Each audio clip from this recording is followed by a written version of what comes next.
Moment to invite Lesley up. If Lesley would like to come forward, so I'm going to get you a microphone. Let's give her a round of applause, please. Oh, you've got a microphone. Very well organised. So, well, thank you for coming here. New face to many of us. So we heard from your daughter Simone about a month or two ago. That was an awesome testimony, wherever Simone is here. So thank you. Interested to hear, how did you come here and how did you arrive at Southern Lights?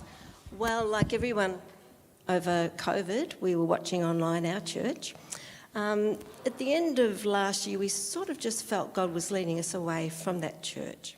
And our lovely daughter here said, I've been watching Southern Lights, you need to watch this.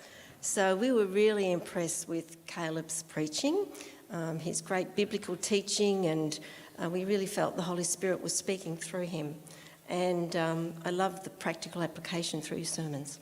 So we came along about last November, and we haven't looked back. We love it, and we feel very embraced, loved, welcomed, and I just feel like I've come home. That's awesome. How good's that? Well, thank you. And let's give her a few round of applause there. Let's go for that. You can leave now, you've done enough. No. You had a health crisis recently, so could you tell us a little bit about that, please? Well, actually, yes. First of all, I want to say that there's been many incidents in my life where God has spoken to me or he's intervened, and I could keep you here all day. But this particular incident was actually 11 years ago, almost to the day. I've actually brought my journal. Caleb, I've got a journal. He loves to promote journals, and it is a great way to document things that have happened. And it was actually September the 7th, 2011. That year had been a really difficult year for me. I can't go into all the details, but it was a real time of testing. And at this point in time, I started to feel very unwell. Had a lot of pain in my abdomen, and it ended up my husband Tracy had to rush me off to hospital one morning. And I had a lot of tests, and over a few days, to cut a long story short, I ended up in the doctor's surgery. They said, you need to go to see your doctor immediately. I thought, I don't like the sound of this. So when I sat down, he said, I'm sorry, Mrs. Brewer, but we've got bad news. We've found lesions on your pancreas and liver. And I tell you, when you hear that, it's like the floor's fallen out from under your feet. And I really feel for anyone that has such a diagnosis, because it's very confronting. So I just said to him, well, I'm a Christian. I'm not scared of how I die. I'm not scared of dying. I know where I'm going, but I'm scared of how I will die. So what's the story? And to be honest, I have no idea what he said after that. But I was sent to hospital immediately. So I asked my husband Tracy to ring our church and ask for prayer, of course for healing, but more importantly that God's will was done and that his name was glorified. So I didn't know it, but he rang family and friends and church, and there were hundreds of people praying. So it was a bit of a sleepless night. In the morning, the surgeon wanted to go in and do another test and then investigate. And this is the good bit. As I was waiting to go into surgery, I was laying on that bed in that room, which I hate. I don't know why they put you in there all on your own before you go into surgery. But I just said to the Lord, Lord, I really wanted to be a grandmother one day.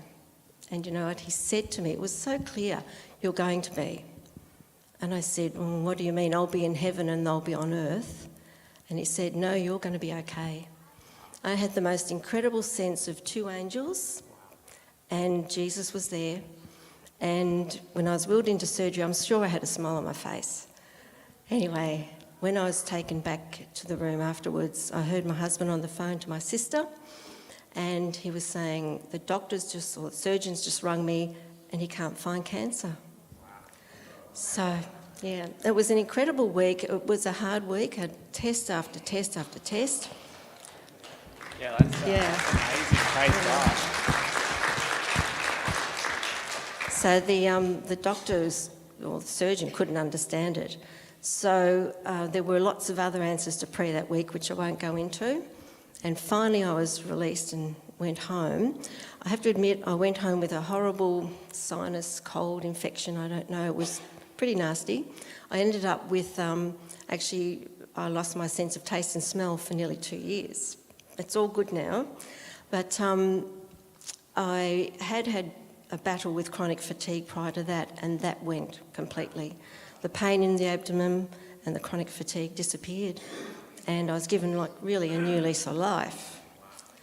So That's amazing. it's not the end of the story. Keep going. I'm hanging on the edge of my seat.